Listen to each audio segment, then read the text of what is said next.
But thank you guys for all joining this evening. And I know you guys are truly busy with families in school. Some of you were at golf today, so lots of homework I know from school. And this is eating up a good portion of your evening. So definitely thank you guys all for coming. Today we are going to discuss the 5 steps for the most successful golf season. For a lot of you, you guys are entering high school, or you guys are trying to get to the next level in junior golf, and you guys have your families that support you, and whatever season that would be, whether it's your high school season that you're playing now or the one that you're getting ready for in the upcoming spring, or whichever junior season that you have coming up, you're gonna have, we'll go through 5 basic steps that you'll implement no matter what season you're getting through, and implement them throughout the year and throughout your golfing career.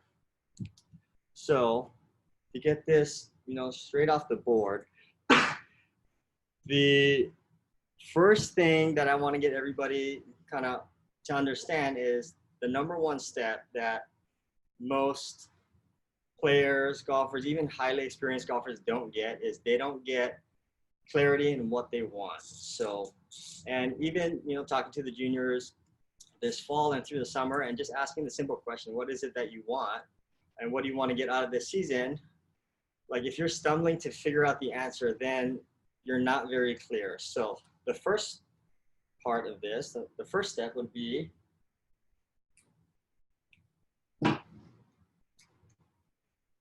to get extreme clarity.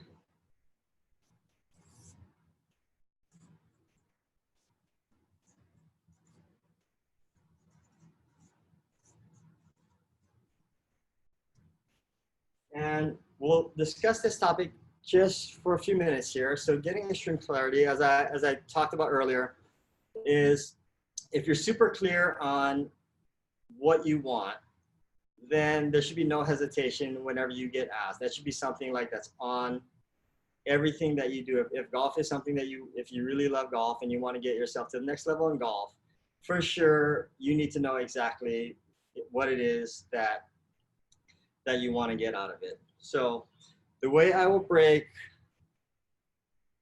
out clarity is it's going to be 2 parts, right? One is going to be, you always want to play the game with the end in mind. So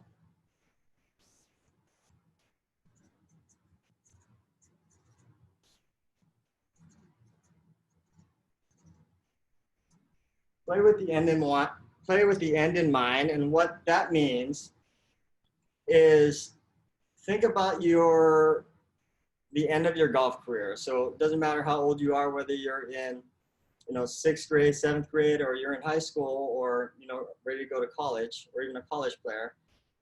Think about, at the end of your golf career, look back and say, what is it that would have gave you the total fulfillment of what you've accomplished, and kind of looking back on all the years and think, if I've accomplished this and got this fulfillment, this is the number 1 thing that I would have wanted to do. And if you can think about it that way, then that's the first piece of the puzzle, because every decision that you make after that, if it doesn't fit that piece that you're looking for, then you're not moving in the right direction. So the one thing, when you do have and you do know what it is that you want, and something like that tremendously changed. And I'll share a little story with myself. So I did grow up playing golf all my life, and as a young junior playing, I never had the option to, well, I guess I did have the option, but I didn't play other sports because we've been invested so heavily in golf with the events that we play throughout the year, and I played since I was 7. So playing that often, we've traveled all around the state in Hawaii, and the number 1 thing that was clear, no matter what, is I wanted to get and play on the PGA Tour. And you watch golf all the time, and you have the heroes and everybody you look up to, and that was the clear picture. I want to get on the PGA Tour. I want to do whatever it takes. I want to, I knew the next step from there, right? I have to get to college. I got to be playing in high school, but that was a big, extreme clear point that I wanted to do, right? Be on the PGA Tour. Looking back now, right, it still wasn't that clear because just getting to the tour may not have been enough. But our goals do change over time. So as I got through it, got into high school, played in college, I continue to ask that question, like, what is it that would fulfill me at the end of my life, at the end of my golf career, that would give me the best fulfillment of my time spent in golf? And then it started to shift, and that's kind of where I'm at now, and where I'm looking to impact more families, and I'm extremely clear on how much I want to impact families in junior golf, even if it's around our city, our town, eventually the country and the world, impact them as much as possible. So your goals and your clarity will shift over time. So definitely, it's something that you need on your mind constantly. So, looking back and, play with the end in mind is one of the big things that I always look at in any aspect. The second part, the clarity, would be you need clarity on, what's right in front of you too. So if you know what you want at the end goal, you have to work backwards. So you do need to play or know clarity in your season. Then it will also come all the way back to your month, your week, and your day. So having extreme clarity on what you want for the season allows you to know what you're going to need for the month. So your season may be 3 months, it may be 6 months, whatever your golfing season is going to be. And if you don't have a season, that's the first thing that I would ask you to do, is create a season of golf. Golf wouldn't be there's nothing that's year round that you constantly go, because you need the in and out of a season so you can regroup and you can prepare. So one, if you don't have a season yet and you don't have it defined, you definitely need to identify the season, because if you know when the start and the end of the season is, you can always work back to figure out what do I need this month. And then when you figure out what it is that you want for the month, you can bring it back to the week and then eventually to the day. So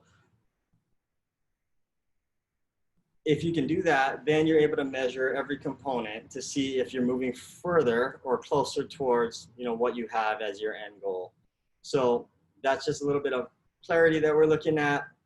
The second thing that I want to bring up is, after you have clarity on what you want, where you want to see yourself, and then you can break it down and bring it back for what you want for the seasons, the week, the day.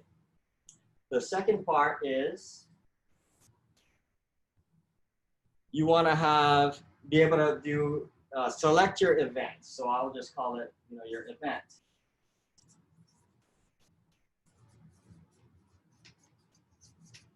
Your event selection. So that's one thing that, again, a lot of golfers, they don't have, right? If you're picking events based on what's available, then your planning and your clarity isn't very good. So if you're really clear on what you want, then you can break it down and you're going to be very selective on the events. And if you're clear with what you're looking for, and I'll give you an example.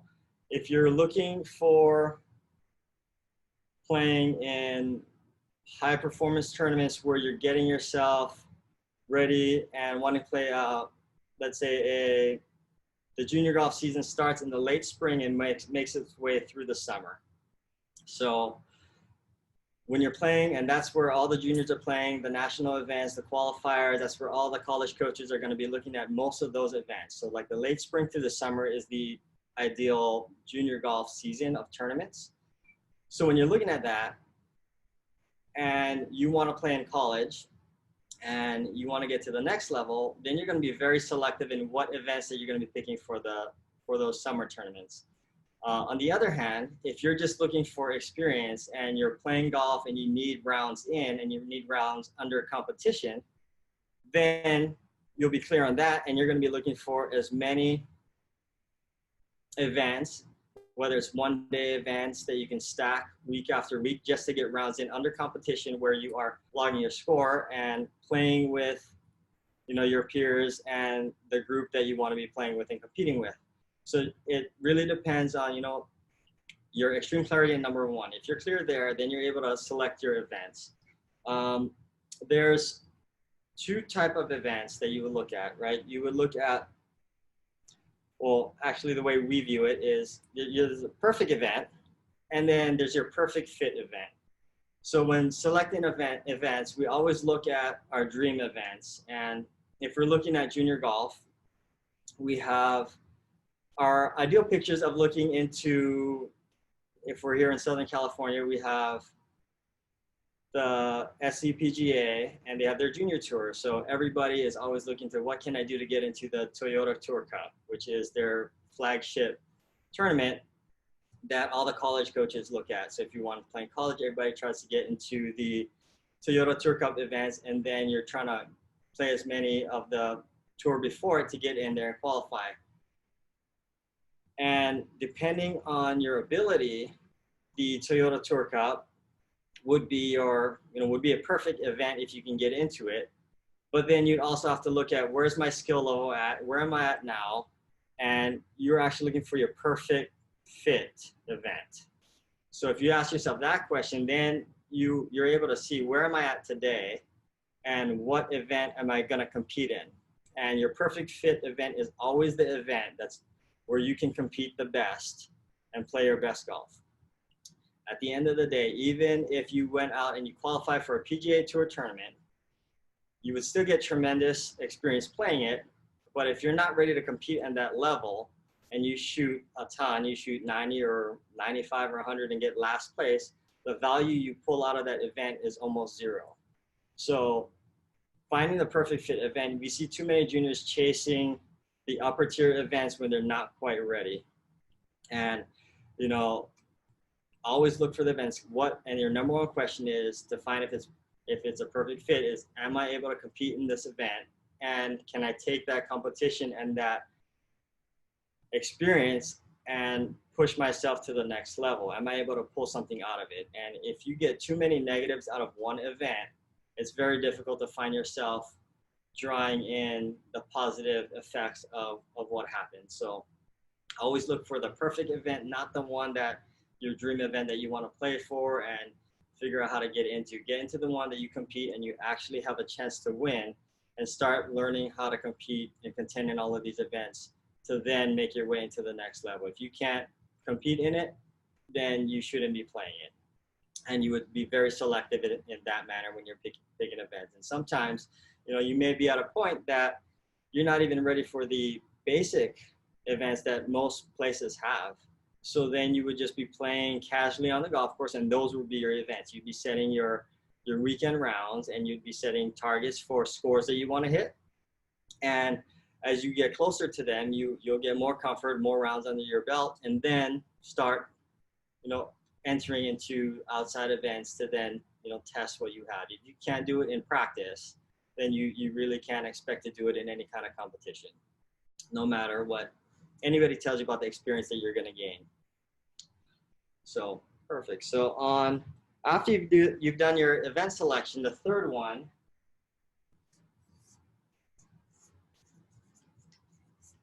would be design. Design is probably one of my favorite components to figuring out what it is in the golf season, what makes it so successful.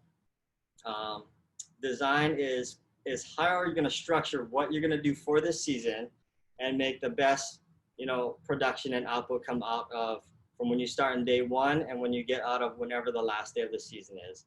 And it all comes down to the design. If you have a perfectly clear, goal in mind and target that you want to have, you pick the perfect events. But if you don't design the season correctly, then you're not effective with the time that you're spending in there. There is two ways that most people are going to look at how you're going to design, how we're going to design your season.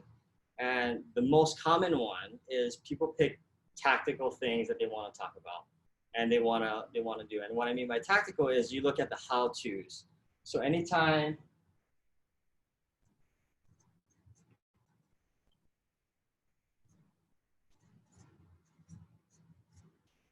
your how-tos are the tactical, meaning how do I fix my slice? How do I fix my top shot? I'm chunking it. How do I do this? How do I do that? And that is like the clear sign that one, you're not clear on what you want, and you're just chasing something in a reactive phase. So you may have had a bad round or a bad week or something went the other way, and now you're trying to figure out and you don't know. And you're saying, how do I do this and how do I do that? And I'll kind of share one of the most common questions that I get is, you know, Aki, I've been playing bad this week, or I had a rough round this week, and my driving wasn't good, or my chipping was bad, my pitching. Let's work on that. And when you think that way, we're judging everything just based on one round. And then one thing that we like, our time is our most precious thing that we have. And if you're going to spend an hour, a week, a month, whatever it is on anything, you want to make sure it's by far the most important thing to do. And if we judge everything just by one round or by a week, and we don't have the big picture in mind, then we're always reacting, because we're always going to find something out there that we can pick and choose from on how it could have been better. So anytime your first thing that comes to your head and say like, oh, I need to do this, or I got to work on putting, I got to work on my driving, it sliced today, or it hooked too much today. That's all tactical problems that really doesn't get you closer to the target that you're looking for. You always want to stay in the strategic mindset. So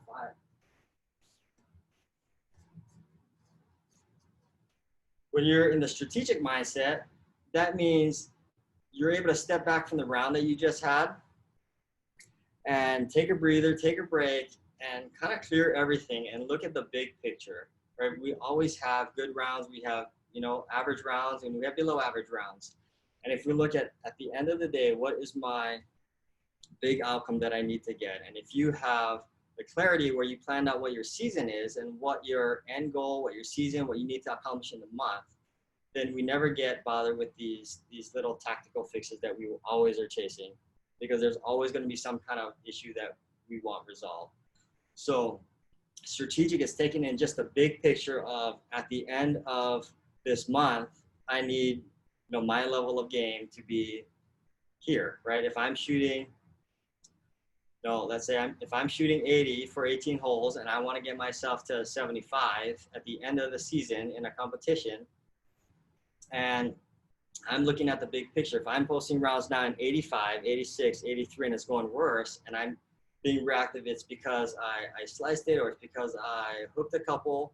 You're kind of really looking back at the big picture and saying, what is it that caused me the most shots? Not what's the feeling that I got that made me feel like I did bad, right?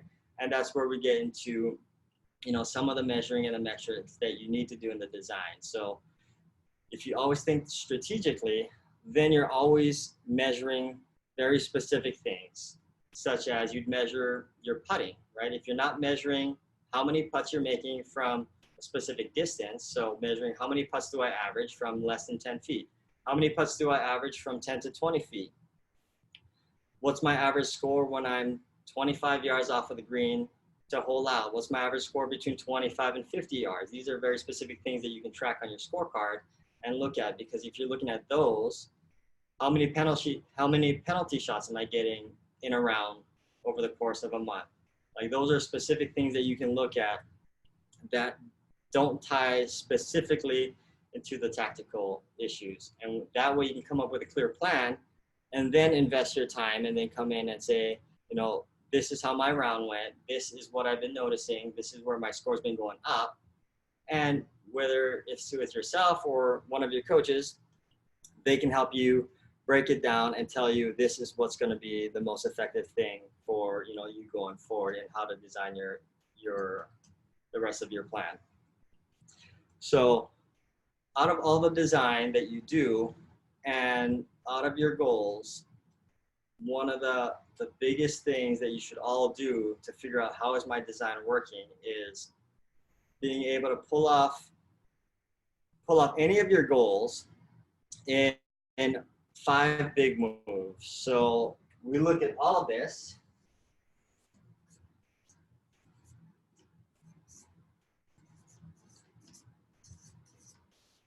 And all of that design to take you to your goal should be able to get pulled off in 5 big moves. And each one of those moves then can be broken down into a, then it would be broken down into your tactical stuff on, let's say I don't want to slice it anymore, but it would be definitely going towards fixing and accomplishing one of the big 5 moves to get you to your design. So as you design it, there's always millions of things that you can think of. There's so many little things. I can do better at putting. I can do better at my short putts, my long putts. But if you chunk them into big groups and say, like, what 5 big chunks can I put these into so I can attack the first chunk and have that digestible? And, how do I get through the first one where you're not chasing and being reactive? And if you know it and it's clear right in front of you, then you'll never be really confused on what you should be doing, because once you get through the first move, then you're on to the second one, and then you're on to the third one. And if you're ever questioning yourself on, should I be doing this, and it doesn't fit in that accomplishing that first or whatever move that you're trying to do, then you're wasting your time and working on the wrong stuff. So to cap it off with your design, it's always, figure out the 5 big moves in your planning and design to take you to what you want with your clarity at the end of the season.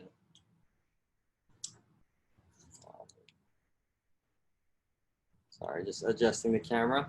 The 4th step, after we design, it's now scheduling.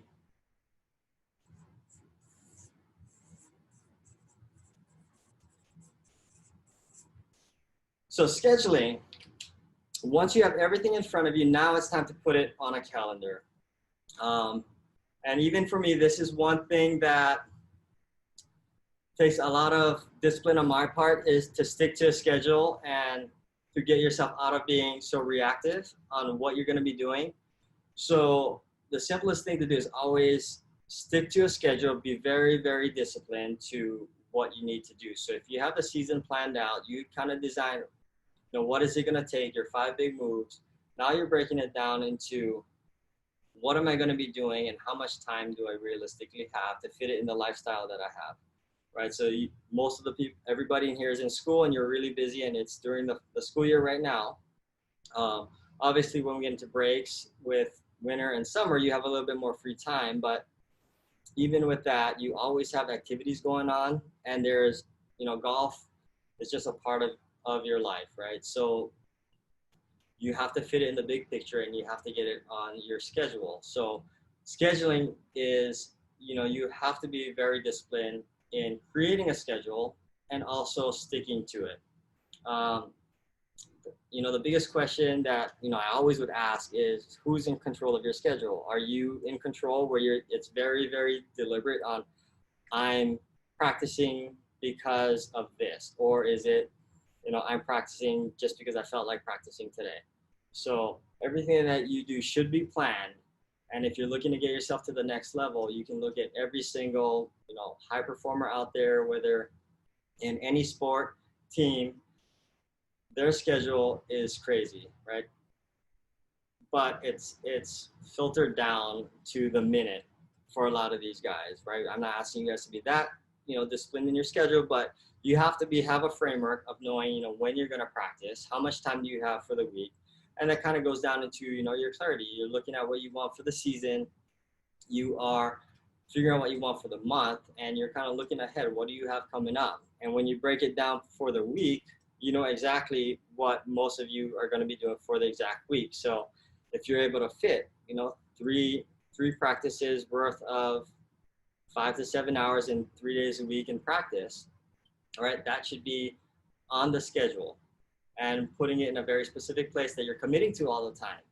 But, going further in the scheduling, you also need a daily schedule. So if you're practicing, you have your 3 days or 5 days for this week that you're going to be practicing, whether it's with your high school team or with another team, or going by yourself or going with your family, you should have a clear purpose of what you're going to be having for, for the day. So if I'm going to practice tomorrow, and I know I'm practicing tomorrow for, 2 hours from 12 to 2 o'clock, if I just have practice there, then it goes back to the first thing. Am I very clear on what I want? And if I don't know what I'm going to practice, then you're reacting again and you're going by the, I feel like I need to do this. So you should already, by the time you get to your scheduling, you should know exactly what you need, and that way you can plan out for the day. If one of the parts to your big move is I got to get my 100 yards and in score from an average of 3.5 shots down to 3 shots, then it's very, very tactical in that aspect that you're building that I'm going to be working on my ball striking from less than 100 with my wedges or my short irons, and then I'm going to be working on chipping and putting. So then you're breaking it down into in the 2 hours that I would have tomorrow. And if I got to get from a 3.5 average from 100 yards and into 3, in the next month, then you're planning the very specific thing. It's not going straight to like warming up with putting or warming up with a driver or warming up with anything and just hitting stuff. You'll still build in your maintenance of everything else, but then it's going to be very clear, I need to do this. And by that time, you're going to know inside of 100 yards, you'll know exactly what it is. Is it my full wedge shots, my 3/4 wedge shots, my pitching wedge, 9 iron, whatever it may be. And that's going to be on the day of what you're going to be working on. So all the way down to the day, you should know specifically when you arrive at the golf course, what specifically that you're working on. So then, by the end of it, at the end of the day, you should be able to tell yourself, did I get closer to what I want to accomplish of my goal? If you just show up to the golf course, practice for 2 hours, and then leave and say, like, if I just keep on doing this, I'm going to get better. If you get better, it's just by chance. So you really don't want to leave chance up to anything.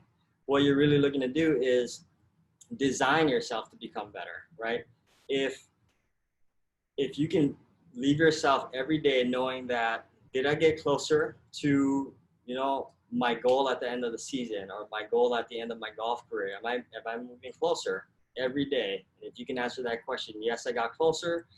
I really didn't move today. I was a little distracted, or I went further away. I hit it worse today, or I performed worse. And then you look at to why is it that you perform worse. But if you're looking in and assessing yourself, again, it always comes down to measuring what it is that you were doing.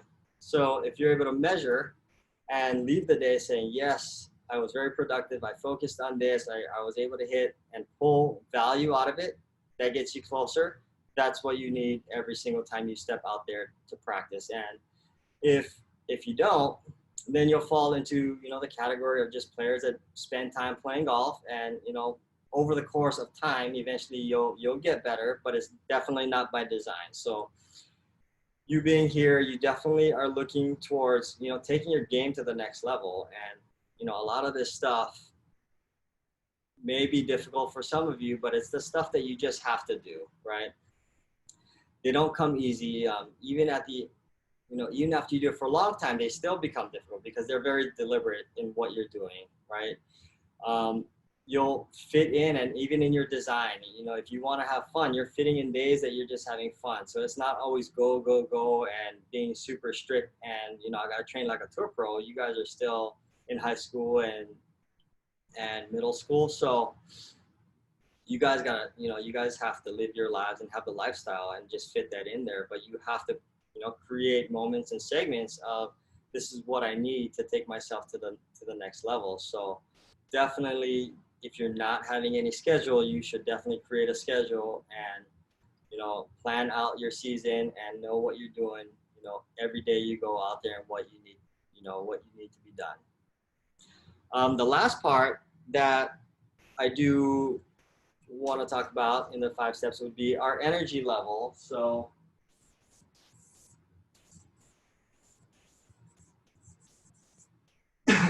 our energy. So we do have, different types of energy. And I do joke around with a lot of my students, and, they come in, they're tired. And of course, it's exhausting coming from school and having a long week. But I always tell them, you get them laughing, you get them smiling. And if you get them laughing and smiling, it takes a lot more effort and energy to put a smile on your face and to be excited about something than it is to just keep your head down and just look down and not be very energetic and excited about where you are, right? So we do have physical energy and mental energy that takes a big portion of our lives, right? We live very, very active lives, and you have to be able to maintain that energy. I'm by no means any nutritionist or doctor at all, but you got to know your own self, right? And if you feel like you need to seek, professional help in that area, that's definitely something that you need. But what you need to bring every day when you come and you want to get yourself to the next level is you need to bring that energy and excitement so you can be engaged for the entire time while you're out there.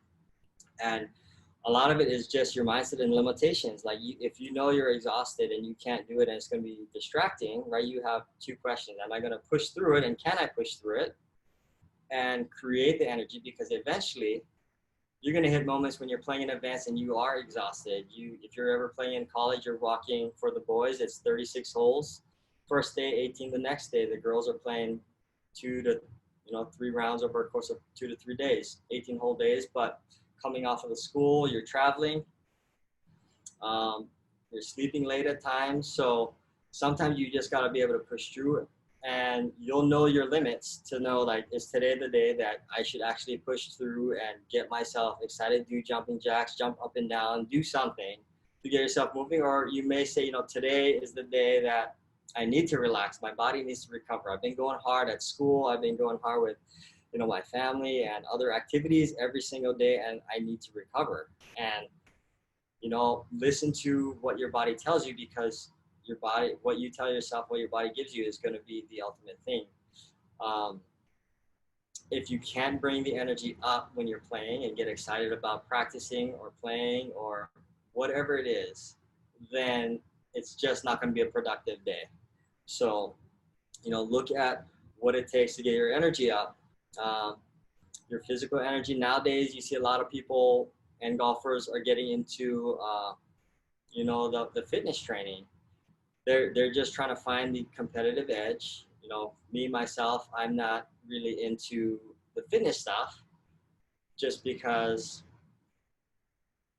I do pretty good just getting my energy up, but I just don't want to use my time. And for my goals and clarity, I'm not looking to get my golf performance to the next level. I look for certain aspects of my game to get to the next level for where I'm at right now. I look at it on the social level.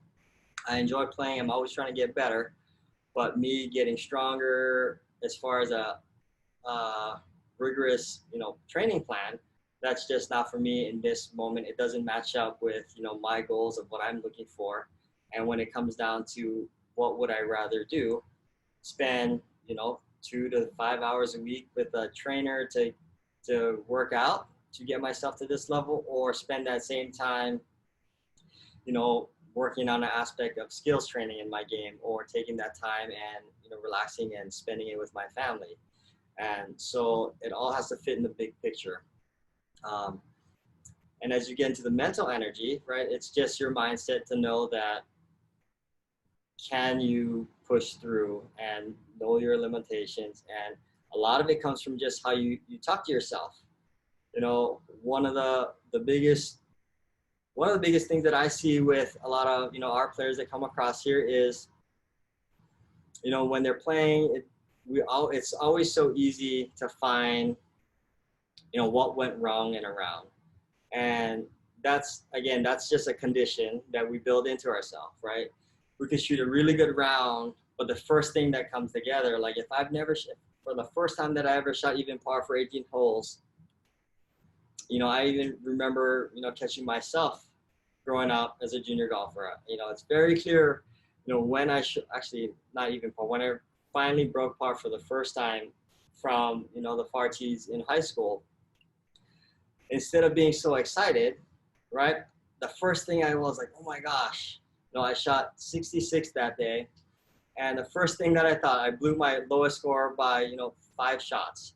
And the first thing that came to my mind was, oh my gosh, if I didn't hit this drive, in the rough there on that par 5, it could have been a 65 because I parred that par 5 instead of birdied it.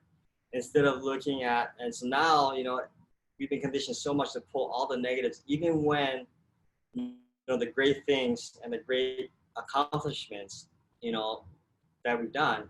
So get yourself, even for your energy, get yourself pulling in. One of my favorite things to do is pull in at least 3 accomplishments that you could do, that you pull out of a round for every one opportunity that you're going to look for. You always overvalue what you can extract from anything that you do, what you did in the practice, what you did from an event, what you did from anything, 3 to 1. And if you do it that way, you're then conditioning yourself to look at all of the great things that came out, even if your score was a little bit higher, to come out and say, I recovered from this situation when I knew that I didn't have control over my golf ball, yet I found a way to do it. And all you have to do is get yourself excited about finding a way, and all of a sudden you get excited to want to practice, because then you find more opportunities to find more ways. And we stop looking for, what is the should haves and could haves in the round that we have. We can always find shots here and there we could have saved, but we often forget to look at the great accomplishments that we did, even under the circumstances that we may have felt that we had no control.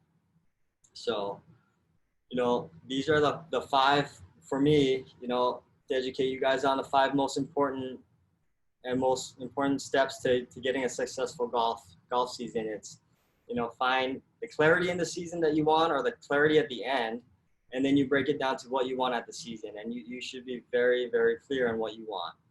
After you find that clarity, then you look at, what events should I be doing for this season? How many can I handle? And what is a good one to do? And if you don't know, then you definitely discuss that with your golf coach or your golf instructor, the person that knows your game the most, and they'll be able to help you break all of that down. And then again, this is working by yourself or with a coach, but coming down to designing what it is that you need for the season. You should always be able to break everything down to your 5 big moves.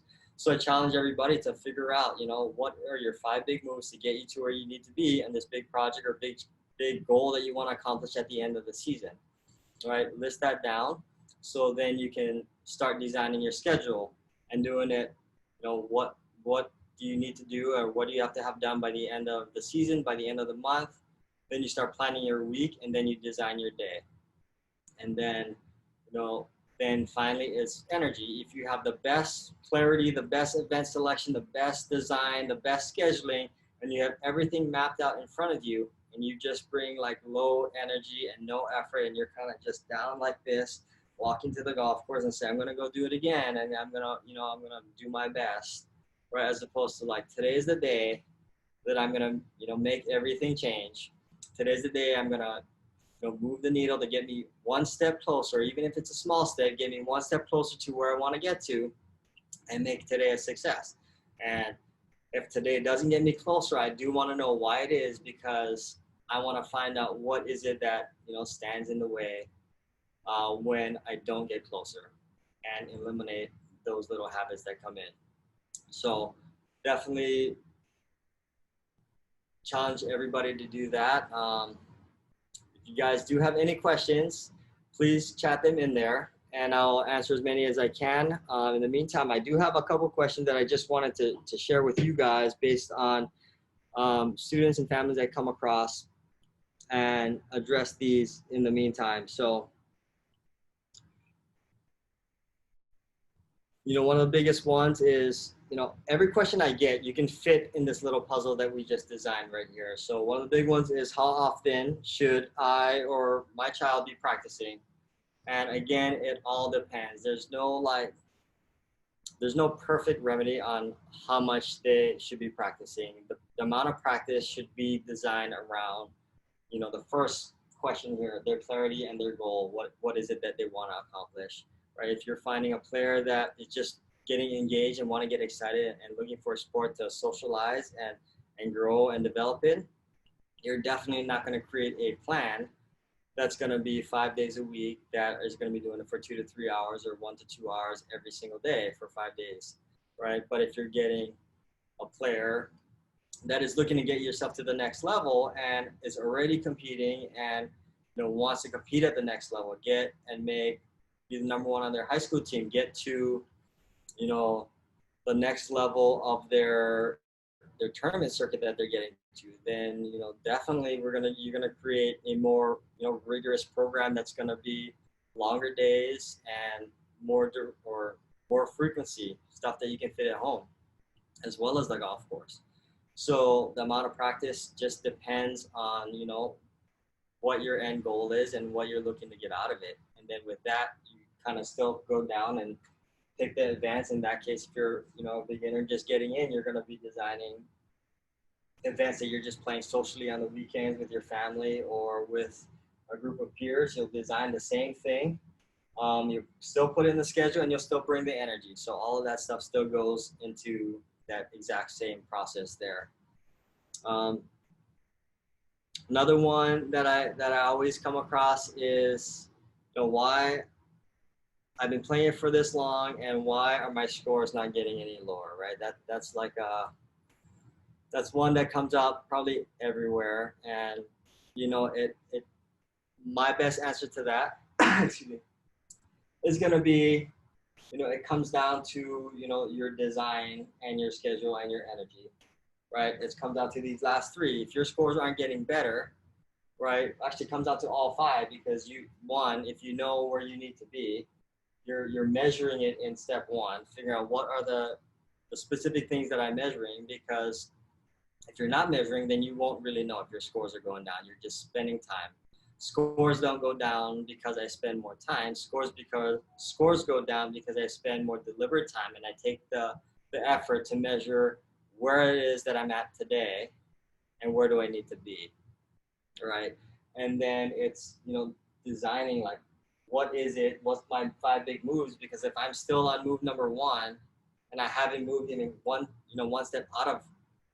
step closer to get to 2, but I'm still spending time, then there's something like in the design phase on, like, what is it that I need to tie in there, or what is it that I have to understand to then redesign or clear up what is it that I have to do. So that's another one. Another question that I always get is, even when we're playing on the golf course or on the range, we're hitting golf balls and the same shot comes up all the time. And we always get this reaction to say, like, oh, I'm hitting it so bad today. I'm hitting it so bad. And my answer to that every single time, 100%, is if you're hitting it bad, you can never fix a bad shot.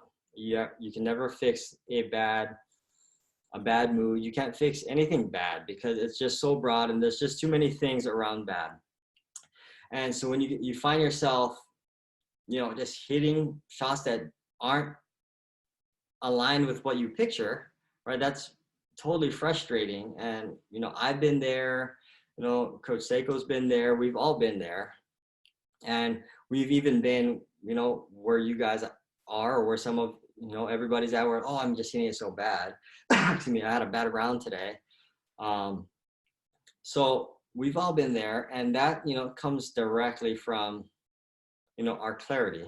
It's how we think. We're just in this reactive mode, not knowing that what is it that I need to accomplish today. And a lot of times we know the answer, but we're so focused on, like, what's, like, right in front of me right now. I keep on hitting behind the ball. I keep on hitting it fat. I keep on chunking it, and I just don't know what to do. When if you just step off and think and break it down, and we can look at the design and think of it more strategically than tactics. We're always looking to, what is that one thing I can do to fix my fat shot, or what's the one tip that you're going to tell me? A lot of times we know what it is. If we just step back and we break it down strategically, and we say, like, what is it that would cause me to hit a fat shot? What causes a fat shot in the beginning? Like, and you look at it that way, and then you start adding in things. So, okay, so if this causes me to hit behind it, right, then I must be doing this. So you're going to have to change your approach. And then you start looking at asking yourself better questions on, what is it that I know that causes me not to do what I'm doing? As opposed to now we're just reacting, hitting a bad shot that may be behind, and it moves into, other shots, right? So definitely break it down and step back, especially when you're not hitting it in alignment to what you're hoping for, step back, take a breather, and kind of just think, what is it? Most of you in here have done golf long enough to know a lot of the things and issues that you got that come up, and obstacles that come up. You already know the answer, right? It's just asking the right question to give you the answer that you're looking for. And that's part of all the learning. So definitely, give yourself a breather, relax, and think back at what is the cause of what I'm doing, and not just look at, it's bad, I'm doing this, and I'm topping it now, and it's going to the right, and now I just really don't know what to do. Right? Fix like the number one thing that's happening, like address what it is. Yes, and accept it. Accept the fact that today I'm not hitting it as well as I'd like to, but why is it not going well? What is the one shot, or what is the one thing that is not in alignment? And then if it is, hitting behind it or hitting on the top of it, then you just look and deconstruct what, out of everything that I know, what would cause me to hit the top of the ball or hit behind it? And if you ask yourself those questions, then it's very, very easy, to find out what it is to do next. And then to turn your practice day, instead of, going downhill and just having a bad day, you can definitely have bad moments because it doesn't align. But if you step back and change it, and then you find out and you design a plan to get yourself out of it, then you can definitely end every single practice session that you have very, very productive.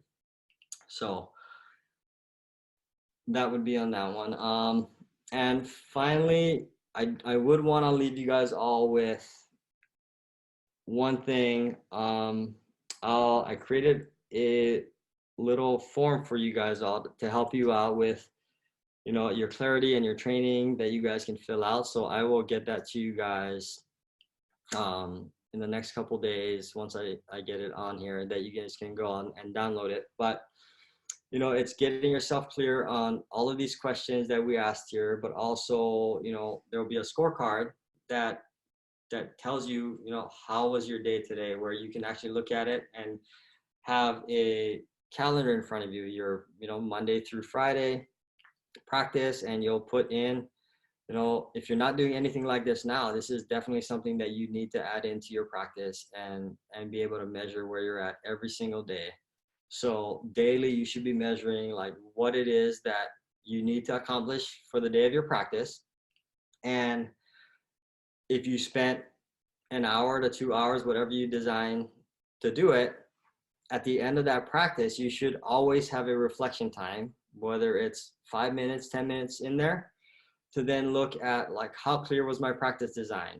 In a scale of 1 to 5, did I prepare before I came in here today? Or did I just come in practice, right? Or it's a 0 to 5. So if I just showed up, that's a 0. If I planned and took some time to say, when I get there, I'm doing this. As soon as I get there, I'm gonna, stretch for 5 minutes. I'm gonna go loosen up with my 6-ball warm up, and I'm gonna do 2 cycles of that before I do anything else. And then I'm gonna work on my ball flight. I'm gonna work on, getting my ball to curve or draw right to left to the line for, my 7 irons, then to my drivers, then back to my 7 irons, and having that selection in there. That's how clear you have to be. That would be a 5. And then you would get in and measure your focus. How focused were you in that, practice session that you just designed? Did I get in and, look at my phone half of the time and take phone calls, start texting, right? And if you were distracted during that 1 hour, right, then, definitely you'd be 1, 2, maybe a 0, depending how distracted you get, right?